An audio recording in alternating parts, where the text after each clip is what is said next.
now let's talk about storytelling only and the narrating techniques.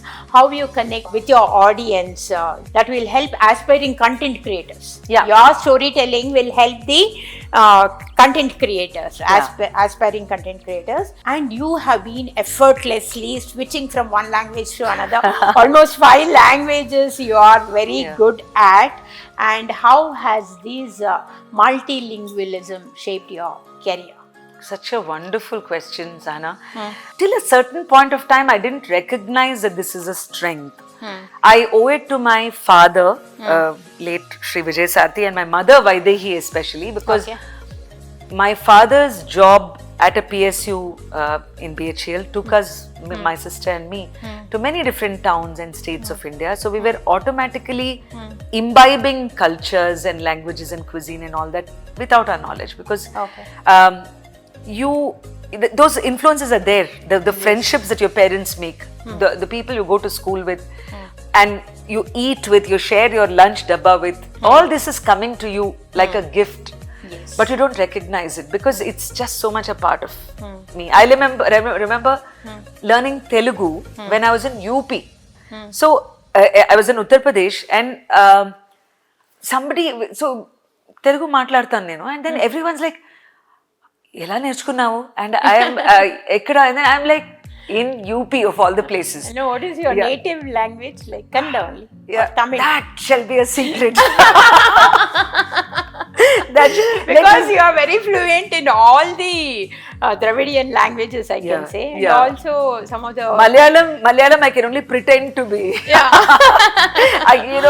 When I go for my travels or election reportage or something like that, I just about a couple of these things. So one of the techniques which you said for content creators is also that if you make an effort to learn the language of the land that you are in or you're going to connect with, let's say if you're invited to a show in Kolkata, and you might have never heard Bangla in your I want background. some Bangla also from you now. I just said that I went into Sundarban, and I was doing all this solo travel across Bengal from the tip to right up to Cooch Behar through Siliguri and Malda and all these places and Murshidabad. Yes. So but then I had learned to say that Ami Vasanthi, Ami Bangalore theke aschi. Because I know only one sentence. Ami tumake bhalo bashi. That's only one sentence I know.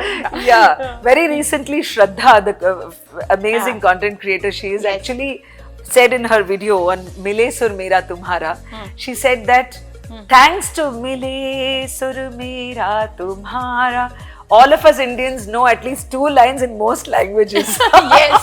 yes, there we get all the languages. It's so at least beautifully one sentence.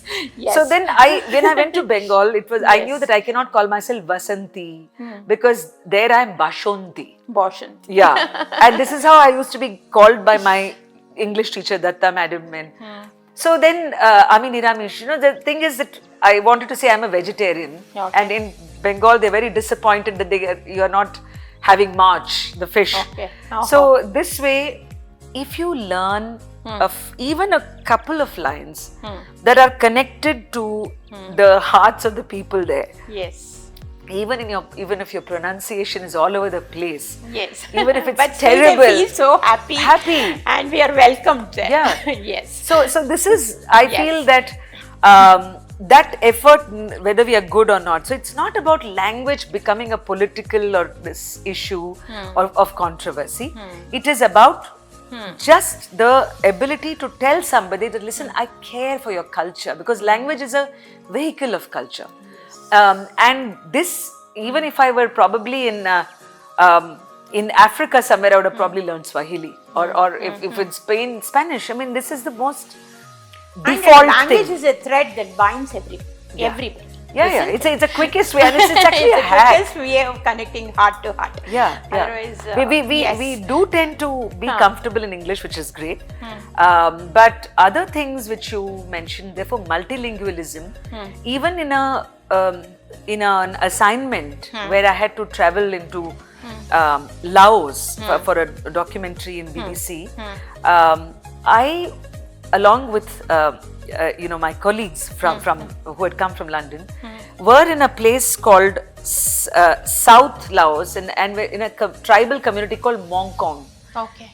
Imagine learning. I mean, there was no one to even teach me. Okay. But there is probably one of the few places where I relied on the power of non-verbal.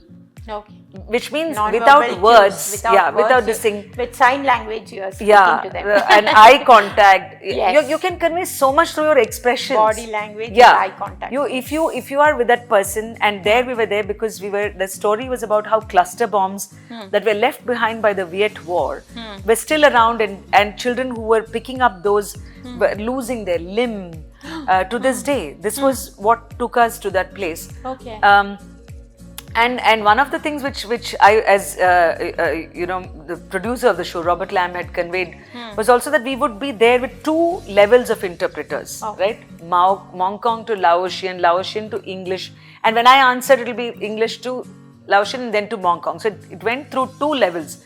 But still, the person who I was asking, say that your child lost his limb while he was playing, I wanted that person to understand that I'm coming with a certain emotion, or it's not melodramatic, emotional, but to say that I am here with all humility to understand your story. So this, I feel, is possible even if you don't know the language. If you use the power of the body's language. That also has got great power. Yeah. You can still communicate without even speaking a word. Yeah. Your emotions can be shown through your eyes and your face. Yeah, and tell Indians about it. We are all natural Bharatanatyam dancers. Correct. Yeah. And it was wonderful talking to you about multilingualism and how you went to those countries and understood them very deeply. That really resonates, I think, with the audience also.